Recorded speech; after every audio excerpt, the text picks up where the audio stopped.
আহারে জীবন, আনন্দ, হাসি আর নতুন জীবনের স্বপ্নে ভরা একটি রাত।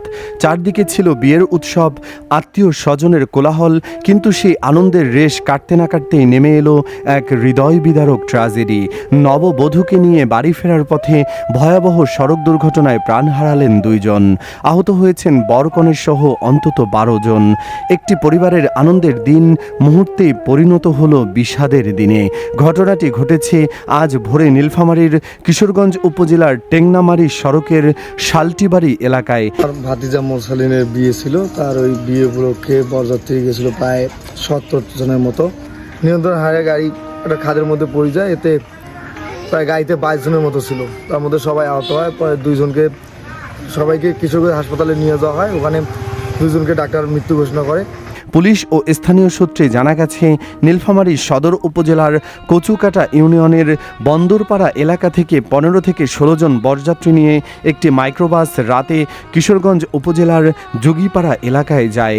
সেখানে আনন্দঘন পরিবেশে সম্পন্ন হয় বিবাহের আনুষ্ঠানিকতা। সবকিছু ঠিকঠাকভাবেই শেষ হয়েছিল।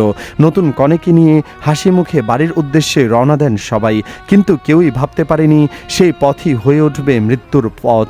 ভোরের দিকে মাইক্রোবাসটি যখন শালটিবাড়ি এলাকায় পৌঁছায়, তখন হঠাৎ করেই চালক গাড়ির নিয়ন্ত্রণ হারিয়ে ফেলেন। নিয়ন্ত্রণ হারানো মাইক্রোবাসটি সড়কের পাশের খাদে পড়ে যায়। বিকট শব্দে মুহূর্তের মধ্যেই ছড়িয়ে পড়ে আতঙ্ক। চারদিকে শুরু হয় আর্তচিৎকার। স্থানীয় মানুষ ছুটে এসে উদ্ধার কাজ শুরু করেন। পরে পুলিশ ও স্থানীয়দের সহযোগিতায় আহতদের দ্রুত উদ্ধার করা হয়। এই মর্মান্তিক দুর্ঘটনায় ঘটনাস্থলেই প্রাণ হারান 2 জন।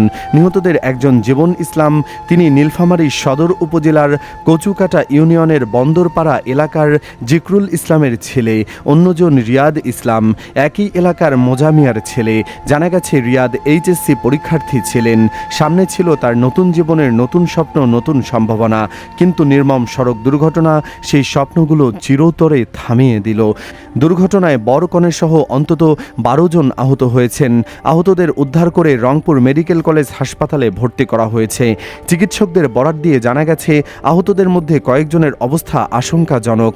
ফলে হতাহতের সংখ্যাও আরও বাড়তে পারে বলে আশঙ্কা করছেন সংশ্লিষ্ট মানুষরা। এদিকে দুর্ঘটনার খবর ছড়িয়ে পড়তেই নিহতদের বাড়িতে নেমে আসে শোকের মাতম। যে বাড়িতে নতুন বউকে বরণ করে নেওয়ার প্রস্তুতি চলছিল, সেখানে এখন কান্না আর আহাজারি। স্বজনদের আর্তনাদে ভারী হয়ে উঠেছে পুরো এলাকা। কেউ বিশ্বাসই করতে পারছে না, কয়েক ঘন্টা আগেও যারা হাসি মুখে বিয়ের আনন্দে মেতেছিলেন, তাদের 2 জন এখন নিথর। স্থানীয়দের অভিযোগ, ওই সড়কে দীর্ঘদিন ধরেই নিরাপদ যান চলাচলের ব্যবস্থা দুর্বল। ভোরের কুয়াশা, অতিরিক্ত গতি কিংবা চালকের অসতর্কতা, যে কারণেই থাকুক না কেন, এমন দুর্ঘটনা বারবার মানুষের জীবন কেড়ে নিচ্ছে। তারা দ্রুত সড়ক নিরাপত্তা নিশ্চিত করার দাবি জানিয়েছেন। কিশোরগঞ্জ থানার ভারপ্রাপ্ত কর্মকর্তা ওসি আব্দুল গফুর জানিয়েছেন, আইনি প্রক্রিয়া শেষে নিথর 2 জনের মরদেহ পরিবারের কাছে হস্তান্তর করা হয়েছে। একই সঙ্গে তিনি নিশ্চিত করেছেন, এই ঘটনায় অন্তত 12 জন আহত হয়েছেন। দুর্ঘটনার প্রকৃত কারণ খতিয়ে দেখতে প্রয়োজনীয় আইনগত ব্যবস্থা নেওয়া হচ্ছে বলেও জানান তিনি। একটি বিয়ে মানেই নতুন জীবনের সূচনা, 2 পরিবারের মিলন, অসংখ্য স্বপ্ন আর ভবিষ্যতের পরিকল্পনা। কিন্তু একটি সড়ক দুর্ঘটনা মুহূর্তেই সব আনন্দ কেড়ে নিতে পারে। তাই প্রতিটি চালকের দায়িত্ব আরও সতর্ক হওয়া, বিশেষ করে রাত ও ভোরের সময়ে গাড়ি চালানোর ক্ষেত্রে অতিরিক্ত গাড়ি পরিহার করা, পর্যাপ্ত বিশ্রাম নিয়ে স্টিয়ারিং ধরা এবং ট্রাফিক আইন মেনে চলা অত্যন্ত গুরুত্বপূর্ণ। এদিকে হবিগঞ্জের আজমিরিগঞ্জে 3টি মোটরসাইকেলের মুখোমুখি সংঘর্ষে 3 যুবক নিহত এবং 2 জন গুরুতর আহত হয়েছেন। 7টার দিকে উপজেলার জলসুখা ইউনিয়নের নির্মাণাধীন আজমিরিগঞ্জ শাল্লা আঞ্চলিক মহাসড়কের জলসুখা ব্রিজে এই দুর্ঘটনা ঘটে। আজমিরিগঞ্জ থানার ভারপ্রাপ্ত কর্মকর্তা মোহাম্মদ আকবর হোসেন ঘটনার সত্যতা নিশ্চিত করেছেন। তিনি বলেন, খবর পেয়ে পুলিশ ঘটনাস্থলে গিয়ে মরদেহ উদ্ধার করেছে। দুর্ঘটনার কারণ অনুসন্ধান করা হচ্ছে। নিহতদের মরদেহ ময়নাতদন্তের জন্য জেলা সদর হাসপাতালের মর্গে পাঠানো হয়েছে।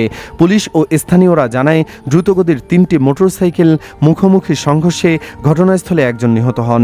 গুরুতর আহত 4 জনকে উদ্ধার করে জেলার সদর হাসপাতালে নিয়ে গেলে কর্তব্যরত চিকিৎসক আরও 2 জনকে মৃত ঘোষণা করেন।